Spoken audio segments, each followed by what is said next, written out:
بلوكين هذه هي احسن طريقه تقدر تنظم بها وقتك، وهي الطريقه اللي كنخدمها حتى انا ملي كنبغي ندير شي حاجه جديده ولا نخشي شي خدمه في نهاري. كيفاش هاد التايم بلوكين؟ غادي نخرج بعدا وغنجي لهنا باش يصلح لي نشرح لك مزيان. كما كتشوف هنا هذا هو نهارك، كيبدا من 8 حتى ل 12 د الليل. كل واحد ونهارو، تقدر انت ولا انت تكون ما كتفيق حتى ل 12 الصباح، ولكن الله يخليك ليا لا صلح لك فيق بكري. الخدمه ديال الصباح ما كتعوضهاش ديال الليل، ولكن الا كنتي اصلا كتخدم ولا كتقرا في الصباح فصافي هذيك حاجه اخرى. دابا التايم بلوكين شنو هو كتشد البلوك ديال الخدمه وكتخشيه في نهارك. مثلا هو هذا البلوك هنا سميتو الخدمه في يوتيوب. هاد الكتابه هنا زعما من 4 حتى ل 8، يعني ما تفوتش 8 سوايع ديال الخدمه وما تهبطش على 4 سوايع. نصيحه من عندي، الا كنتي غا مريح ما قاري ما خدام نهار عندك خاوي، فاش غتخسر؟ صافي خدم ديك 8 سوايع في النهار. المهم في الاول ما تفوتش 8 سوايع، حيت في الاول ما كتكونش كتشوف نتائج دغيا، وداك الشيء كتخليك ما تكونش موتيفي.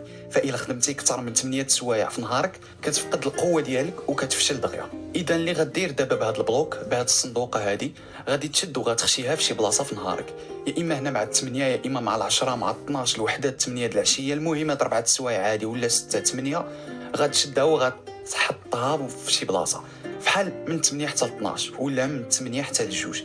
كنصيحه ديالي، نصيحه من عندي، الناس اللي عندهم نهار خاوي، حيت انا هذا الكورس غنلونسيه في الصيف، فكاينين هنا اللي عندهم عطله ما تابعهم والو، فبليز بليز دير هادشي اللي غنقول لك. فيق مع 8، فطر كول ارتاح ونوض هز البيسي وسير لشي قهوه وجلس وبقى خدام حتى الوقت ديال الغدا، ورجع في حالك للدار تغدى تما ارتاح ودير اللي بغيتي موراها.